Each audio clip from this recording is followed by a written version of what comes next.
Sisi dan Binance diduga melakukan penipuan. Dan yang lebih parah teman-teman, jaksa penuntut umum itu khawatir akan adanya bank run. Bank run dari siapa ya ini?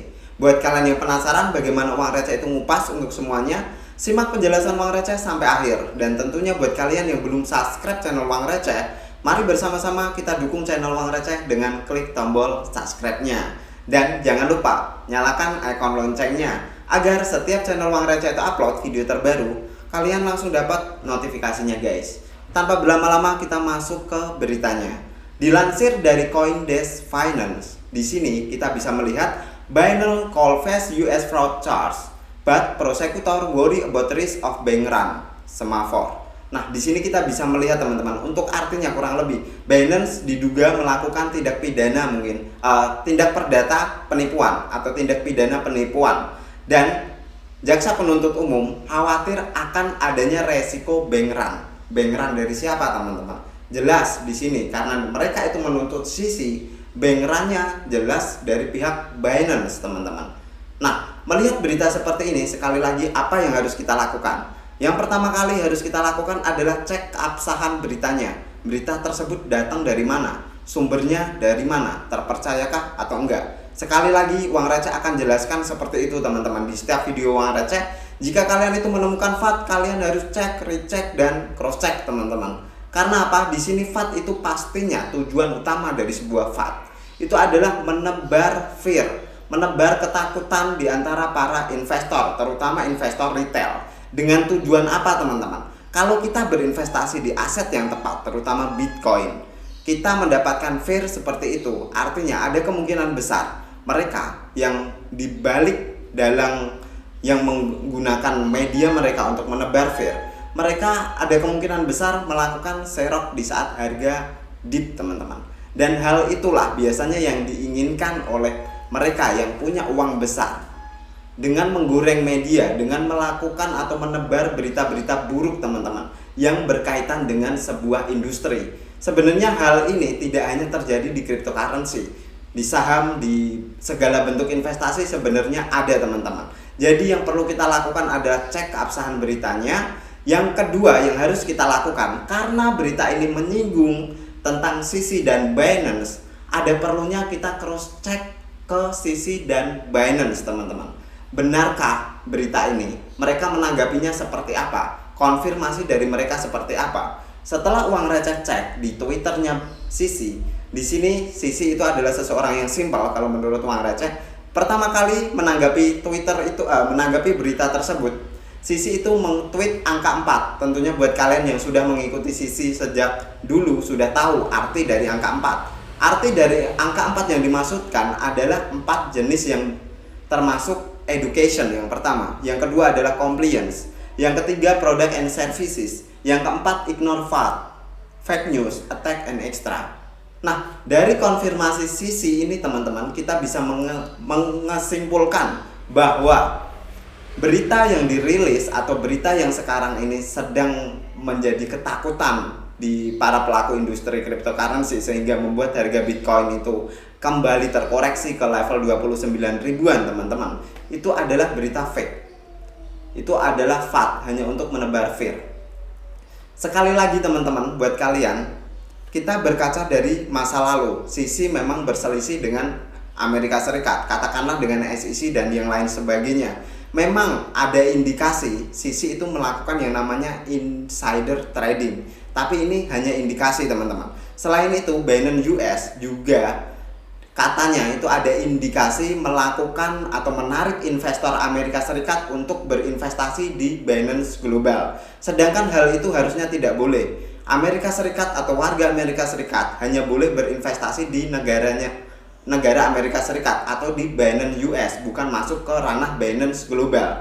Tapi berkaca dari semua FAT yang menerpa Sisi ataupun Binance teman-teman, di sini bisa kita artikan Sisi dan Binance itu kena FAT bukan hanya sekali, 2 kali, 3 kali, bahkan berkali-kali teman-teman. Berita negatif itu datang berkali-kali. Tapi dari semua berita negatif tersebut, apakah ada yang sanggup membuktikannya? Dan tentunya membuktikan dengan membawa semua barang bukti yang valid, membawa barang bukti yang absah. tentang bagaimana Sisi itu melakukan insider trading kalau memang kecurigaannya insider trading, ataukah dengan kecurigaan yang lain yang memperkuat bahwa memang Sisi dan Binance melakukan hal seperti itu. Sampai hari ini uang receh ngomong seperti ini karena belum ada yang bisa membuktikan sampai ke tahap Sisi memang benar bersalah, teman-teman. Artinya sampai sekarang mungkin Sisi adalah orang yang clear di mata uang receh karena sejarah bilang demikian. Nah, selain itu kita akan cek untuk harga Bitcoin tentunya terhadap berita buruk yang menerpa Binance dan Sisi, teman-teman. Nah, di sini kalian tahu sendiri sebenarnya chart dari Bitcoin itu sudah cukup oke, tapi karena adanya fake news atau berita seperti ini, kita melihat indikasi bahwa Bitcoin ada potensial tertekan ke bawah lagi, teman-teman. After di sekitaran tanggal 1 Agustus kemarin pas open candle bulan Agustus, kita melihat Bitcoin itu lompat bahkan mau menyentuh ke level 30 ribuan. Tapi after itu kita melihat garis merah besar menutup semua pergerakan candle hijau sebelumnya, teman-teman. Nah, ini adalah indikasi bahwa bearish engulfing sudah terbentuk di time frame daily untuk Bitcoin. Tentunya indikasinya adalah buruk terhadap price action atau kemungkinan besar Bitcoin masih akan tertekan oleh seller, teman-teman. Nah, selain itu tertekannya kira-kira ke angka mana? Menurut uang receh pribadi, uang receh masih tetap yakin di kisaran level 28.500 akan menjadi tahanan yang cukup kuat untuk pergerakan Bitcoin. Nah, teman-teman, ini adalah trendline yang terbentuk sejak bulan Januari sampai bulan Agustus. Dari trendline ini kita bisa menyimpulkan bahwa Bitcoin sebenarnya cukup respect terhadap pergerakan setiap menyentuh bagian trendline tersebut. Dan ada potensial besar juga after Bitcoin memang sekarang masuk ke dalam koreksinya. After area 28.500 itu tidak mampu mempertahankan pergerakan Bitcoin, kita masih punya trendline yang bertahan dan harusnya mampu dan direspect oleh pergerakan Bitcoin, teman-teman. Artinya ada kemungkinan besar memang dari sini harga akan dibawa turun ke bawah. Tinggal kita cek area ini tuh mampu di-maintain oleh Bitcoin ataukah enggak. Kalau mampu, kemungkinan besar Bitcoin akan langsung rally ke bagian atas, teman-teman, atau menunjukkan sesi penguatan. Kalau trendline ini tidak mampu dipertahankan oleh Bitcoin, ada potensial besar Bitcoin akan kembali turun. Nah, jika kembali turun, teman-teman, kewaspadaan. Hal yang perlu kita pantau adalah titik support di area 24.800. Karena apa? Sekali lagi beberapa analisa uang receh sudah menjelaskan uang receh masih cukup bullish asalkan Bitcoin tidak lebih rendah dari 24.800. Artinya jika Bitcoin terkoreksi sampai 24.800, bahkan lebih bawah dari 24.800, kita mungkin akan memasuki reversal, teman-teman, dari bullish menjadi bearish karena struktur yang ada sudah terpatahkan. Bitcoin membentuk yang namanya lower low, artinya low di bagian sini tidak berhasil di-maintain dengan cukup bagus oleh pergerakan Bitcoin.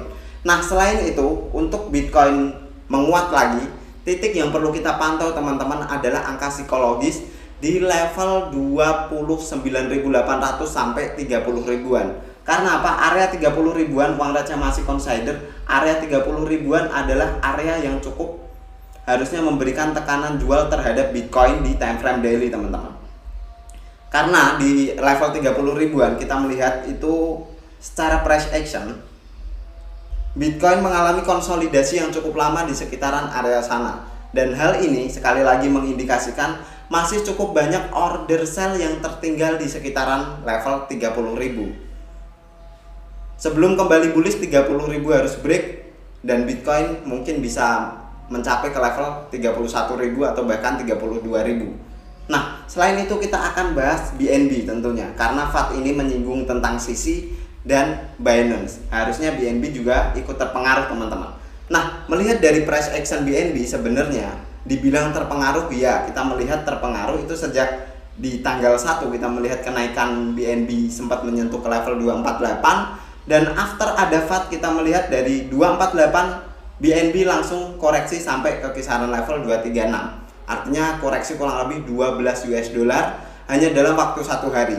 Yang perlu kalian ketahui, teman-teman, Sisi atau Changpeng Zhou itu sebenarnya sangat menjaga harga dari BNB. bagaimanapun caranya, mungkin karena BNB adalah governance token dari Binance dan juga blockchainnya BNB blockchain, tentunya BNB memang harus dijaga oleh CC, terutama dari segi likuiditas dan harganya teman-teman. Nah, selain itu, melihat pergerakan BNB, sebenarnya kita sedang berada di masa sideways. Masa sideways dengan range antara level tertinggi adalah 262 dan level terendahnya berada di kisaran 221 teman-teman. Selagi kita belum break bagian atas atau bawahnya, BNB masih akan tetap sideways di range angka tersebut. Dan untuk menunjukkan sesi penurunan lagi teman-teman, atau under dari 220.000, memang masih ada kemungkinan. Tapi sebenarnya Uang Receh mengira kalau BNB sampai menyentuh ke level 220 lagi dan area tersebut tidak mampu mempertahankan pergerakan dari BNB, kemungkinan besar BNB akan drop lebih parah teman-teman. Bisa saja ke level support sebelumnya di sekitaran level 180 US dollar. Karena di angka 220 untuk BNB akan terjadi banyak likuidasi jika under dari sana teman-teman.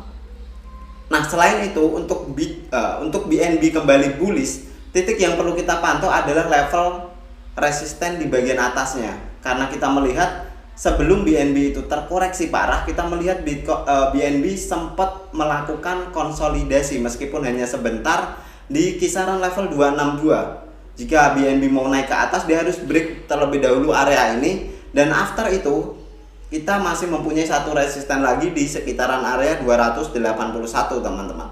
Itu harus di break dulu sebelum BNB mungkin balik ke level sekitaran 300 US dollar. Dan Uang Receh rasa di waktu singkat ini BNB belum mampu untuk ke sana. Ada kemungkinan BNB malah akan tertekan terlebih dahulu, memasuki ke level 230-an, dan after itu tergantung sisi konfirmasinya seperti apa. Dan tentunya biasanya sisi itu punya cara yang unik untuk mempertahankan BNB.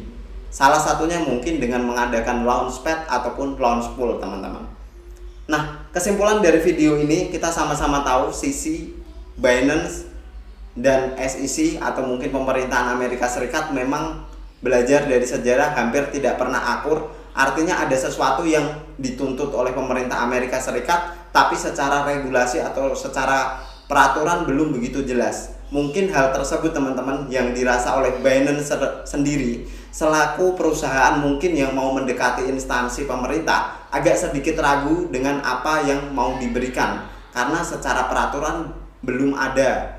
Dan hal ini juga mungkin yang mengindikasikan beberapa exchanger besar di Amerika Serikat banyak yang hengkang ke negara lain atau mencari investor di negara lain, karena cukup tricky sebenarnya untuk membangun mata uang atau cryptocurrency atau mungkin membangun perusahaan berbasis digital aset di Amerika Serikat, karena peraturan mungkin ataukah karena tumpang tindihnya regulasi di sana. Nah, selain itu untuk Bitcoin dan BNB Uang Receh rasa kita perlu pantau beberapa titik support penting, terutama untuk Bitcoin adalah 28.500 dan untuk BNB adalah sekitar level 230 US dollar. Jika angka tersebut berhasil di breakdown ke bawah dengan cukup impulsif, kita perlu berhati-hati, kita perlu berjaga-jaga atas segala kemungkinan yang lebih buruk teman-teman. Thank you for watching till the end. See you on the next video.